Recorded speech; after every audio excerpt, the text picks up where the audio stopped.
देखील आज आपण सॉलिड स्टेटचा नेक्स्ट पार्ट स्टडी करणार आहोत. That is the isomorphism and polymorphism. Isomorphism and polymorphism.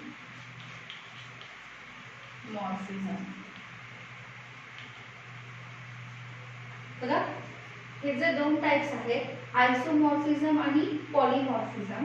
आता याच्यामध्ये काय असणार आहे तर the similarity and dissimilarity in the crystal structure of the different solid is described as the isomorphism or the polymorphism. जे काही आपण क्रिस्टलाइन स्ट्रक्चर्स बघितले, क्रिस्टलाइन स्ट्रक्चर म्हणजे काय, जे काही रेग्युलर अरेंजमेंट सोबत जे काही सॉलिड्स तयार झालेले होते तर ते त्यांच्यामध्ये असणाऱ्या सिमिलॅरिटीज असतील किंवा डिसिमिलॅरिटीज म्हणजे त्यांच्यामध्ये असणारा एकसारखेपणा किंवा वेगवेगळेपणा, या ज्या दोन टर्म्स आहेत त्या आपण आयसोमॉर्फिझम किंवा पॉलिमॉर्फिझम या दोन कंटेंटच्या सहाय्याने सांगू शकतो. सगळ्यात पहिले आपण बघूयात व्हॉट इज आयसोमॉर्फिझम. बघा, आयसोमॉर्फिझम जे आहे, आयसोमॉर्फिझम अशा स्ट्रक्चरला म्हटलं जातं ज्यावेळेस टू ऑर मोर सबस्टन्सेस,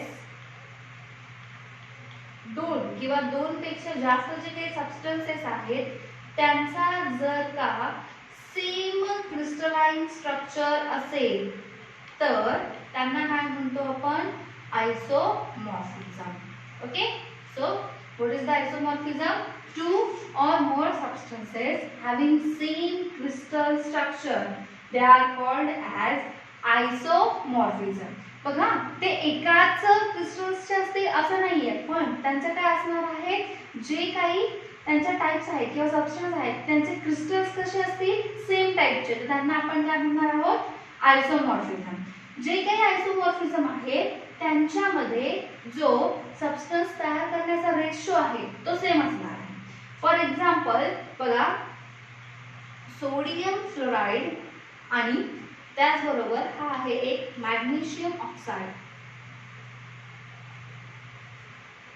आता याच्यामध्ये बघा रेशो जो आहे, सोडियम किती आहे, 1 ॲटम, फ्लोरीन आहे 1 atom, that is ratio is 1:1.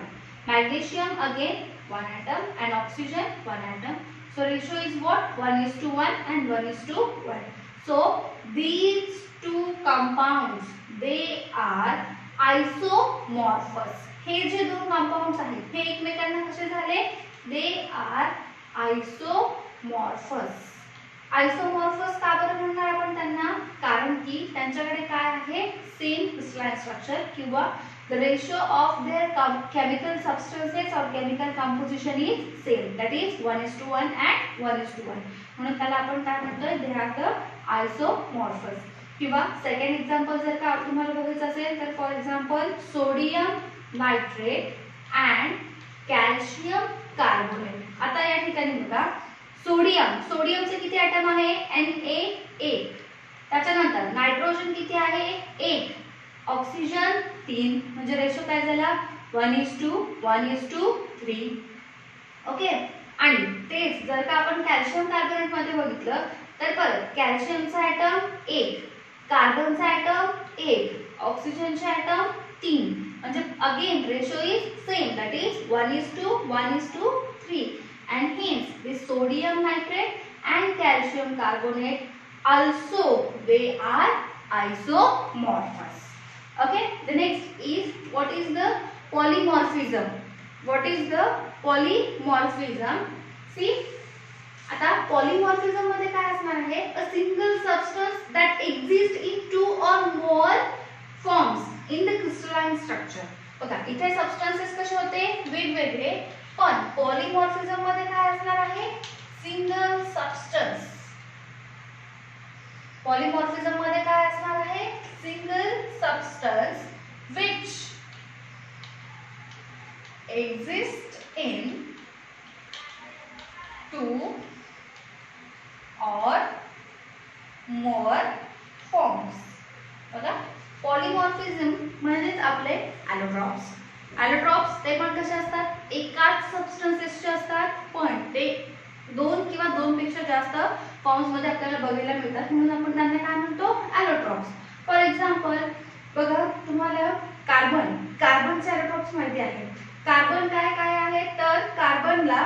Diamond, graphite आणि फ्लोरेन असे 3 प्रकारचे वेगवेगळे काय आहेत तर ॲलोट्रॉप्स आहेत. ओके, मग आता हे जे काही पॉलिमॉर्फिझम आहे, these polymorphism occurring in elements is called as the allotropy. Polymorphism जे आहे, पॉलिमॉर्फिझम ज्या एलिमेंट्स मध्ये सापडणार आहे. ओके बघा, the polymorphism occurring in elements called allotropy. आपण ॲलोट्रॉपी याच्या आधी पण बघितलेलं आहे. ॲलोट्रॉपी म्हणजे काय तर एकच सबस्टन्स जेव्हा 2 किंवा 2 पेक्षा जास्त फॉर्म्स मध्ये एक्झिस्ट करतो तर त्याला आपण त्याचे ॲलोट्रॉपिक फॉर्म्स म्हणतो. आणि आपल्याला ह्याचं सगळ्यात बेस्ट एक्झाम्पल जे माहिती आहे ते आहे carbon. Carbon is exist as what diamond. त्याच्यानंतर कार्बनचा आणखीन एक फॉर्म जो आहे तो आहे ग्राफाइट. आणि आणखीन एक जो लास्ट फॉर्म आहे कार्बनचा तो कोणता आहे फ्लोरेन. या तिन्ही फॉर्म मध्ये कार्बन जे आहे ते एक्झिस्ट आहे आणि it is non as what polymorphism.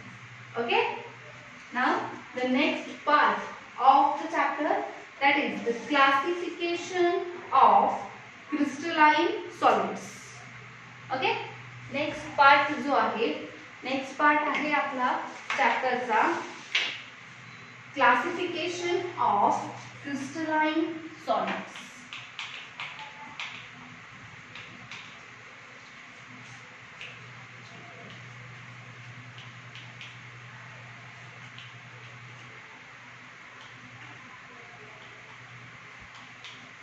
बघा, क्रिस्टलाइन सॉलिड्स जे आहेत ते मेनली 4 टाइप मध्ये क्लासिफाय होतात. ओके, क्रिस्टलाइन सॉलिड्स जे आहेत, क्रिस्टलाइन सॉलिड्स मेनली 4 टाइप मध्ये क्लासिफाय होतात. There are 4 types of the crystalline solid.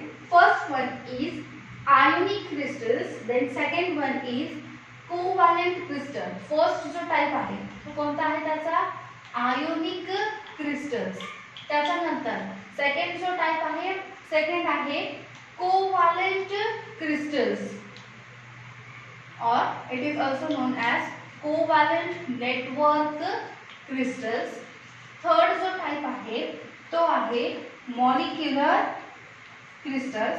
आता मॉलिक्युलर मध्ये परत ते 3 सब पार्ट मध्ये डिवाइड होतात. मॉलिक्युलर मध्ये पहिला जो पार्ट येतो तो येतो polar, then next is non polar and last जो आहे तो आहे हायड्रोजन बॉन्डिंग. अशा 3 डिफरंट टाइप्स मध्ये in molecular category they are again subdivided. And the last part of the classification of crystalline solid is metallic crystals. Is what metallic crystals. आता बघा, classification जे आहे सॉलिड्सचं, जे की यांचे 4 नाव आहेत. पहिला आहे आयोनिक क्रिस्टल्स, दुसरा आहे कोवॅलेंट क्रिस्टल्स, तिसरा आहे molecular crystals. Molecular crystals divide होतं पोलार, नॉन पोलार आणि हायड्रोजन बॉन्डिंग मॉलिक्युलर मध्ये.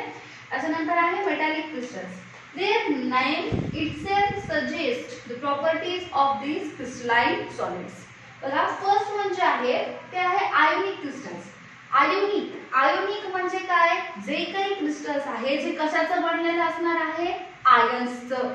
Okay, ionic itself suggests that the crystals which are made from the ions, मग ते कोणतेही आयन्स असू द्या, the ions may be positive or negative ions. हे काय असणार आहे त्याचं तर constituent particles. मग आता पॉझिटिव्ह आणि निगेटिव्ह आयन्स ते आयोनिक क्रिस्टल्सचे काय झाले तर कॉन्स्टिट्यूएंट पार्टिकल्स आहेत. या 4ही सॉलिड्स, क्रिस्टलाइन सॉलिड्स साठी जे काही कॉन्स्टिट्यूएंट पार्टिकल्स आहेत त्यांच्यामध्ये बॉन्डिंग असेल, त्यांचं physical nature, melting point, boiling point, binding energy, examples आणि इलेक्ट्रिकल कंडक्टिव्हिटी, या सगळे पॉइंट्स आपल्याला या 4ही सॉलिड्स साठी बघायचे. त्याच्यासाठी मी तुम्हाला एक चार्ट दाखवते. त्या चार्टच्या साहाय्याने आपण हे पॉइंट्स जे आहेत ते आता समजून घेऊया. हे बघा, इथे आहेत हे 4ही तुमचे क्रिस्टलचे types. Ionic crystals, covalent network crystals, molecular मध्ये परत 3 type, polar, non polar and hydrogen bonding. आणि फोर्थ वन जे आहे ते आहे मेटॅलिक क्रिस्टल्स. ओके, बघा आता आयोनिक क्रिस्टलसाठी आपण मगाशीच बघितलं की नेगेटिव्ह किंवा पॉझिटिव्ह आयन्स हे काय असणार आहेत, कॉन्स्टिट्युएंट पार्टिकल्स. मग बॉन्डिंग एनर्जी कोणती येईल त्याची, बघा ज्यावेळेस नेगेटिव्ह किंवा पॉझिटिव्ह आयन्स येतात त्यावेळेस तिथे बॉन्डिंग जी असते ती कशाची असणार आहे, electrostatic forces of attraction. Then next physical nature, it is hard and brittle. ते हार्ड असतील, कठीण असतील, पण ते कसे असतील, ठिसूळे असतील. For example chalk, it is hard but brittle. The next is melting point किंवा बॉइलिंग पॉइंट कसा असणार आहे, very high, because it is consist of the positive और the negative ions. The next binding energy, that is the additional point which is not in your syllabus, पण it is necessary if you are going for the further examination after the 12th, त्याच्यामुळे हे include करते. Binding energy त्याची किती आहे, 400 to 4000 kilojoule पर मोल. Examples बघा, ions कोणत्या पण टाईपचे आयन्स. फॉर एक्झाम्पल सगळ्यात पहिलं आपल्याला सगळ्यांना माहिती आहे किंवा सगळ्यांचं आवडतीचं example that is what, sodium chloride Na+Cl-. त्याच्यानंतर potassium sulphate K2SO4, K2 and SO4 2-. These are the examples of what, ionic crystals. आणि electrical conductivity we all know. आता एकाच टाईपचा आयन असेल तर तो कंडक्ट करेल का इलेक्ट्रिसिटी, नाही. त्याच्यामुळे they are the non conductors of the electricity. The next is covalent network crystals. बघा कोव्हॅलेंट नेटवर्क क्रिस्टल्स मध्ये त्याच्या नावातच आहे कोव्हॅलेंट, म्हणजे तो बनलेला कुणापासून असणार आहे, ॲटम्स पासून. And as its name suggests what, covalent network means the bonding is also what, covalent bonding. Physical nature आहे त्याचा, it is very hard and it is incompressible. Incompressible म्हणजे त्याला आपल्याला लवकरात लवकर कॉम्प्रेस करता येणार नाही. that is what, very hard. then melting point त्याचा कसा असेल, very high. then binding energy त्याची आहे 150 to 500 किलोजूल पर मोल. examples diamond, quartz, then boron nitride and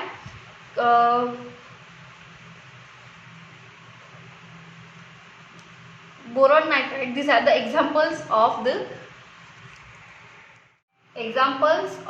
covalent network crystal is diamond, quartz and boron nitride etc. and these are the poor conductor of the electricity. The next is molecular crystals. Molecular मध्ये बघा 3 types आहेत, polar आहेत, non polar आहेत, hydrogen bonding. तर polar, non polar आणि hydrogen bonding already आपण बघितलंय, पण परत एकदा सांगतेय. पोलार म्हणजे काय, ज्यांच्याकडे 2 वेगवेगळे चार्जेस असणार आहेत, पॉझिटिव्ह आणि निगेटिव्ह. नॉन पोलार मध्ये 2 चार्जेसचं सेपरेशन होत नाही. आणि हायड्रोजन बॉन्डिंगचे म्हणजे कसे, तर हायड्रोजन बॉन्डिंग म्हणजे जिथे की हायड्रोजननी बॉन्ड तयार करून तो जो पर्टिक्युलर मॉलिक्यूल आहे तो तयार केलेला आहे, म्हणून त्याला आपण काय म्हणतो, हायड्रोजन बॉन्डिंग. आता बघा इथे 3 टाईपचे हे क्रिस्टल्स आहेत, म्हणून त्यांच्या बॉन्डिंग एनर्जीज पण वेगवेगळ्या आहेत. पोलार साठी आहे dipole dipole bonding, non polar साठी आहे डिस्पर्शन फोर्सेस आणि हायड्रोजन बॉन्डिंग साठी आहे hydrogen bonding itself. The next is physical nature. Polar and non polar they are soft, whereas hydrogen bonding is hard and then the melting point and the boiling point is very low. The next is binding energy, it is less than 40 kilojoule per mole. Examples काय आता, पोलारचे hydrogen chloride, that is what, hydrochloric acid, 2 poles आहेत का, H+Cl-. The next is water, H2O, that is what, hydrogen वर again positive charge and this oxygen is having what, negative charge. Non polar, carbon dioxide and hydrogen gas H2. Okay, त्याच्यामध्ये दोघांवरही same charge आहेत किंवा 2 different charges आपल्याला बघायला मिळत नाही, म्हणून त्यांना आपण काय म्हणतोय, नॉन पोलर. अँड हायड्रोजन बॉन्डिंगचं example. The next example is what, CO and it is poor conductor of the electricity किंवा कंडक्टिव्हिटी जी आहे त्याची ती कशी आहे, poor. Next is metallic crystals. Metallic क्रिस्टल्समध्ये अगेन कन्स्टिट्युएंट पार्टिकल्स जे असणार आहेत ते काय असतील, मेनली ॲटम्स, पण ते पण कशाचे येतात, मेटल्सचे. ओके, बॉन्डिंग त्याच्यामध्ये असणार आहे मेटॅलिक बॉन्डिंग. फिजिकल नेचर त्याचं आहे hard, मॅलिएबल and ductile.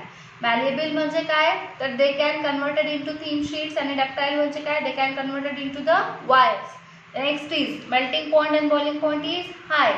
Binding energy किती आहे त्याची, 72,000 किलोजूल पर मोल. एक्झाम्पल्स आहेत sodium, calcium, potassium, lithium. These all are the metals. These are what? Metallic crystals. And आपल्याला सगळ्यांना माहिती आहे metals are the good conductor of heat and electricity. So the electrical conductivity is good, electrical as well as the thermal conductivity in the metallic crystals. So today we will stop here and the next part of the chapter is continued in the next lecture.